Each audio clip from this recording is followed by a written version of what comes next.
మరి ఇవన్నీ ఉన్నప్పుడు మళ్ళీ నేను టీఆర్ఎస్లోనే ఉన్నా అని ఎందుకు చెప్పుకోవాలి? టెక్నికల్ ఎట్లాగో నువ్వు టీఆర్ఎస్లోనే ఉన్నావు.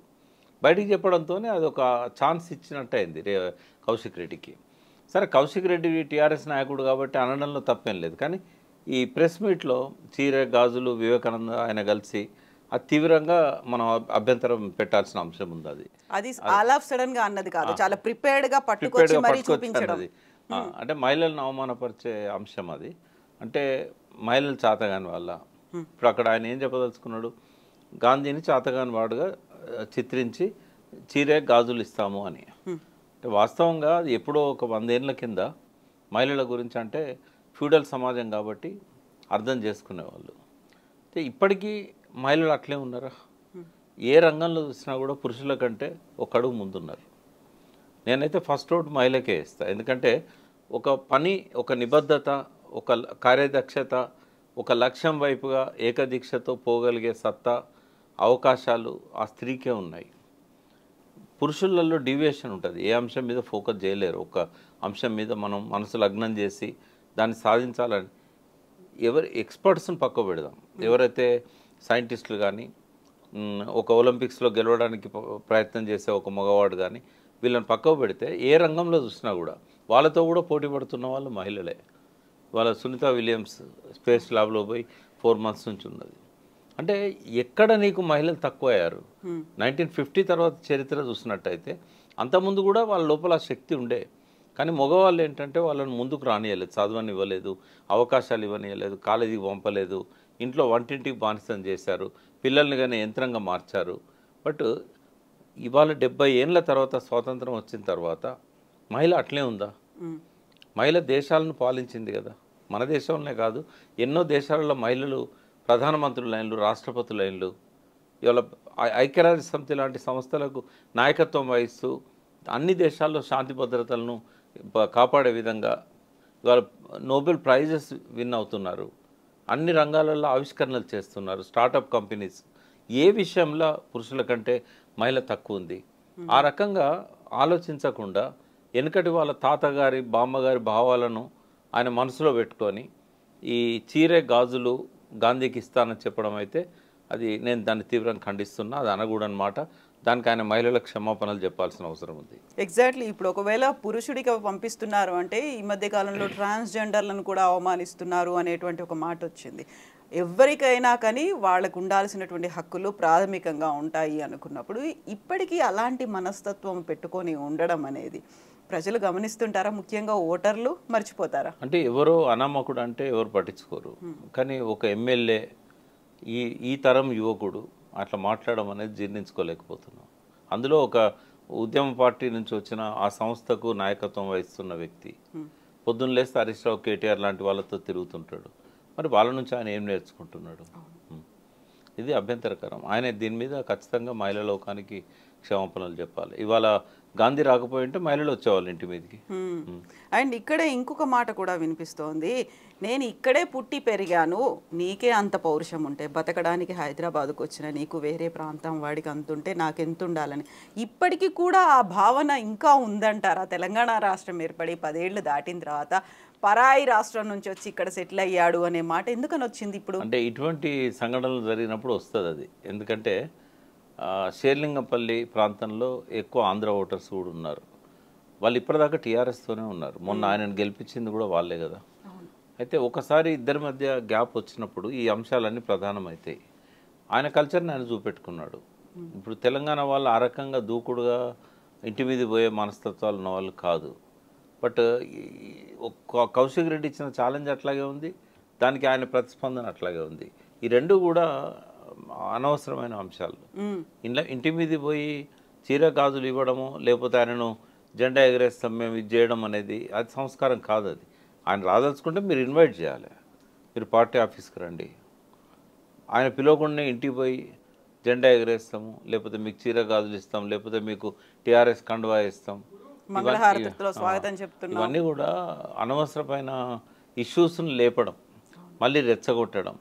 ఆంధ్ర తెలంగాణ మధ్య ఒక సామరస్యం ఉన్నది, ఆంధ్ర ప్రజల మధ్య తెలంగాణ ప్రజలు. ఇంకోటి మేమెవరం కూడా వాళ్ళని సెటిలర్స్కి ఇప్పుడు భావించడం. ఉద్యమ కాలంలో ఎవరైతే తెలంగాణను వ్యతిరేకించారో వాళ్ళ వరకే ఆ వాదన పరిమితమైంది. తెలంగాణ వచ్చిన తర్వాత ఎవ్వరం కూడా అందరం ఇక్కడ వాళ్ళమే, ఇక్కడ కలిసిమెలిసి ఉండాల్సిన వాళ్ళం. ఇంతకాలం నుంచి ఇక్కడ ఉండి ఇప్పుడు వెనక్కి పోలేని వాళ్ళు ఈ ప్రాంతంలో భాగం, ఈ ప్రజల్లో భాగం అని అనుకున్నామే తప్ప ఇటువంటి సంఘటనలు వచ్చినప్పుడే ఆ ప్రాంతం వాళ్ళు ఎవరైనా వాళ్ళతో వచ్చి దుర్భాషలు ఆడినప్పుడు ఆ యాస ఆ భాష మళ్ళీ గుర్తొస్తూ ఉంటుంది, ఆ పద్ధతులు గుర్తొస్తూ ఉంటాయి. అది గాంధీకి మంచిది కాదు, కౌశిక్ రెడ్డి కూడా మంచిది కాదు. ఇప్పుడు అన్ని అంశాలు పక్కకు పోయాయి ప్రకాష్ గారు. వాడు చీరా గాజుల గురించి మాట్లాడుకోవడం, లేకుంటే ప్రాంతాల గురించి మాట్లాడుకోవడం, పర్టికులర్గా అమ్మ గురించి మాట్లాడడం అనేది ఎవరి మీదైనా ఆవేశం వచ్చింది, ఇంకొక రకమైన ఆరోపణ చెయ్యాలి అనుకున్నప్పుడు ఇవన్నీ పక్కకి వెళ్ళిపోయి దిగజారిపోయి తల్లుల్ని కూడా లాగాల్సిన అవసరం ఏముంటుంది అసలు? తప్పది. అది అంటే ప్రజాప్రతినిధులు అనుకున్నప్పుడు వాళ్ళ సంస్కారాన్ని సవరించుకోవాల్సిన అవసరం ఉంటుంది. అంతకుముందు వాళ్ళ బ్యాక్గ్రౌండ్ ఏదైనా కావచ్చు, ప్రజలందరూ ఎన్నుకున్న వ్యక్తులుగా ఏది మాట్లాడినా కూడా ఆచితూచి మాట్లాడాలి, బూతులు మాట్లాడకూడదు. సాక్షాత్తు ముఖ్యమంత్రే ఆ బూతులు మాట్లాడినప్పుడు మిగతా వాళ్ళకు కూడా ధైర్యం వస్తుంది. కాబట్టి ఇది రేవంత్ రెడ్డి దగ్గర స్టార్ట్ కావాలి. సంస్కారహీనంగా మాట్లాడడం అనేది అది ఏ పదవిలో ఉన్న వాళ్ళకైనా శోభనివ్వదు. రెండవది ఒక మనిషిగా కూడా అది మంచిది అనిపించుకోదు. కాబట్టి తల్లుల పేరును బూతుల్లో తీసుకురావడం అనేది అది అభ్యంతరకరం. అది ఆ భాష వాడినందుకు గాంధీ గారు కూడా క్షమాపణ చెప్పాల్సిన అవసరం ఉన్నది. ఇది దీంతోనే ఆగాలి. ఇది మళ్ళీ ఇంకా పెంచుకోవద్దు. ఇప్పుడు హరీష్ రావు గారు వచ్చి మళ్ళీ కౌశిక్ రెడ్డిని పరామర్శించినా కూడా దీనికి ఇక్కడ ఫుల్ స్టాప్ పెట్టే విధంగా ఆయన ప్రయత్నించాలి. ఈ గొడవను ఆపేసి నిన్న పోయిన అసెంబ్లీకి వాళ్ళు ఇచ్చిన పిటిషన్ మీద కోర్టు ఇచ్చిన తీర్పును అమలు చేయమని చెప్పి సెక్రటరీ ఆయన అడిగారు. దాని మీద ప్రెజర్ బిల్డ్ చేయాలి, సెమినార్స్ పెట్టాలి. రాజీవ్ గాంధీ యాంటీ డిఫెక్షన్లా ఏం చెప్పింది, అప్పటి నుంచి ఇప్పటిదాకా కోర్టు తీర్పులు ఎట్లొచ్చినాయి, అసెంబ్లీలలో వేర్వేరు అసెంబ్లీలలో స్పీకర్స్ వ్యవహార పద్ధతి ఏంది, దీని మీద ప్రజల్ని ఎడ్యుకేట్ చేయాలి. రిజల్ట్ అక్కడ వచ్చినా రాకపోయినా ప్రజల లోపల ఒక చైతన్యాన్ని కలిగించిన వాళ్ళు అవుతారు. యాంటీ డిఫెక్షన్ అనేది ప్రజలకు అర్థం కావాలి. నువ్వు చేసినావు నేను చేసినా, లేకపోతే నేను నన్ను ప్రశ్నించాకు నీకు లేదు, నువ్వు చేసిన తప్పే నేను చేసి ఇట్లా కాదు కదా మాట్లాడాల్సింది. చెప్పాల్సి ఉంటుంది ప్రజలకు కూడా. అప్పుడు ఏ కారణం వల్ల మేము ఈ పని చేసాం. అంతకుముందు రాజశేఖర రెడ్డి చేశాడు. దీని చరిత్ర ఎక్కడున్నది? 1978లో రోషయ్య గారి దగ్గర మొదలైంది. అక్కడి నుంచి ఇక్కడ దాకా జరిగిన చరిత్ర చెప్పాలి. ఇటువంటి వీలైనంత వరకు అవాయిడ్ చేయాల్సిన అవసరం ఉంటుంది రాజకీయాల్లో అని చెప్పాలి. వీటి మీద ఎడ్యుకేట్ చేయాల్సింది పోయి అనవసరపు ఇష్యూస్ మీద డైవర్ట్ చేయడం అనేది కరెక్ట్ కాదు. రెండవది ఇష్యూస్ లేకనా ఇప్పుడు చేయాలనుకుంటే, ఇప్పుడు రాజకీయంగా మీరు ప్రజలల్లో ఫోకస్గా ఉండాలనుకుంటే, ప్రజల ఆకర్షణ కావాలనుకుంటే, మీడియా దృష్టిని ఆకర్షించాలనుకుంటే ఎన్నో ఇష్యూస్ ఉన్నాయి. ఆ ఇష్యూస్ను బయటికి తీసుకురండి. ఇప్పుడు వరదలు వచ్చినప్పుడు మీరు ఎట్లా హ్యాండిల్ చేసిందో చెప్పండి. మీరు ఎస్ఎన్డిపి ప్రోగ్రాం కింద హైదరాబాద్లో ఈసారి వరదల ప్రభావం ఏమీ లేదు, వర్షాలు పడ్డాయి. కానీ గతంలో జరిగినంత జన నష్టం కానీ ఆస్తి నష్టం కానీ అపార్ట్మెంట్లలో నీళ్ళు రావడం కానీ అంతగా లేదు. లేకపోవడంలో మీ శ్రమ ఏంటి? ఎస్ఎన్డిపి ప్రోగ్రాం ఏంది అసలు? అది ప్రజలకు అర్థం చేయించవచ్చు ఈ సందర్భం ఇది. తర్వాత వెనకటి నుంచి హైదరాబాద్లో వరదలను అవాయిడ్ చేయడానికి ఎన్నో ప్రణాళికలు సిద్ధం చేశారు. అవి ముందు పెట్టి రేవంత్ రెడ్డి ప్రభుత్వాన్ని డిమాండ్ చేయండి, ఇవి అమలు చేయండి అని. చెరువుల గురించి చర్చ వస్తూ ఉంది. 3600 కోట్లు ఎస్టీపీలకు మీరు కేటాయించారు. మూసీ గురించి చర్చ వస్తుంది. మీరు చేసిన కాంట్రిబ్యూషన్ చెప్పండి, ఇంకా ఏం చేయాలనో చెప్పండి. 800 చెరువులు ఆక్రమైనవి, 100 ఏళ్ళ విధ్వంసం చేసింది టీఆర్ఎస్ అని చెప్పినప్పుడు మేము అధికారంలోకి వచ్చినప్పుడు 185 ఉన్నాయి, ఇప్పుడు కూడా 185 ఉన్నాయి. మా పాలనలో ఒక్క చెరువు విధ్వంసం కాలేదు, మీ పాలనలోనే మొత్తం 700 చెరువులు నాశనం అయిపోయినాయి. ఎవరు చెప్తున్నారు? అంటే చెప్పాల్సిన అంశాలన్నీ మాలాంటి వాళ్ళకు వదిలేశారు. ఈ చరిత్ర అంతా మేము చెప్పాలనా? నీ పార్టీగా నీకు బాధ్యత లేదా? వాళ్ళు చేయాల్సిన పనులు పక్కకు పెట్టి ఈ అనవసరమైన వాటిల్లో ఇన్వాల్వ్ అయితే ప్రజల ఆమోదం రాదు వాళ్ళకి. కాబట్టి ప్రజలను ఎడ్యుకేట్ చేసే విధంగా కాంగ్రెస్ వైఫల్యాలను బయటపెడుతూ వాళ్ళు చేసిన మంచి పనుల గురించి చెప్తూ టీఆర్ఎస్ పాలనలో జరిగిన పొరపాట్లను కూడా అదే రకంగా ప్రజల్లో ఇది మా తప్పే, మేము ఇట్లా చేసి ఉండాల్సింది కాదు, దానికి మమ్మల్ని ప్రజలు శిక్షించారు, మేము రియలైజ్ అయినాము, ఇక ముందు ఈ సర్కారు కూడా మేము చేసిన తప్పులనే చేయకూడదు, ప్రజలకు మంచి పాలన అందించాలనే పాజిటివ్ యాంగిల్లో ఈ ప్రతిపక్షాలు ఉన్నట్టయితే ఒక మంచి రాజకీయ వాతావరణం ఏర్పడుతుంది. ఇంకా ఇప్పుడు ప్రజలు అసహించుకునే స్థాయికి ఈ ప్రవర్తన దిగజారింది. అది కరెక్ట్ కాదు.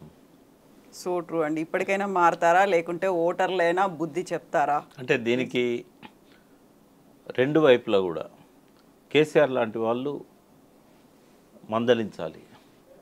వాళ్ళ ఎమ్మెల్యేలను పిలిపించుకొని ఎంత రెచ్చగొట్టినా కూడా మనం రెచ్చిపోవద్దు, మనం ఈ పద్ధతిలో ఉండాలి అనేది ఆయన వాళ్ళని ఎడ్యుకేట్ చేసుకోవాలి.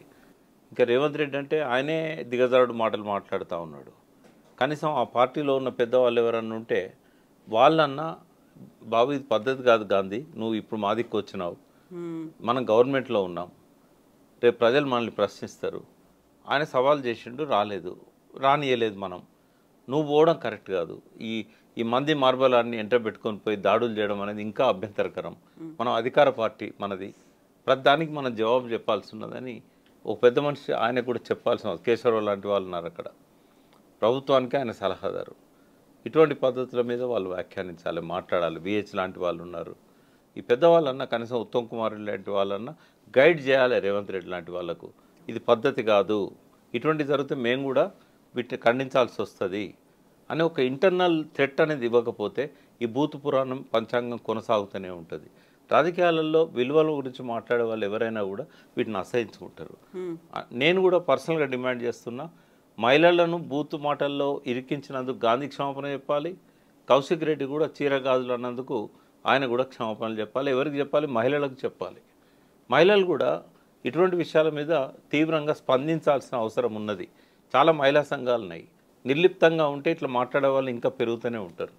కాబట్టి వాళ్ళకు కూడా నేను అప్పీల్ చేస్తున్నా, మహిళా సంఘాలు కేవలం వాళ్ళ ఎన్జిఓ యాక్టివిటీకే పరిమితం కాకుండా ఇటువంటి మహిళా లోకాన్ని అవమానపరిచే మాటలు ఎవరు మాట్లాడినా, అందులో ప్రజాప్రతినిధులు మాట్లాడినప్పుడు మీరు కూడా మీడియా ముందుకు రండి, మీరు నిలదీయండి. ఇంకొకసారి వాళ్ళ నోట్లోంచి ఆ మాటలు రావు. ఇవాళ కౌశిక్ రెడ్డి ఇంటి ముందర ధర్నా చేయాల్సింది మీరు, రేపు గాంధీ ఇంటి ముందర బూతులు మాట్లాడినందుకు ధర్నా చేయాల్సింది మీరు.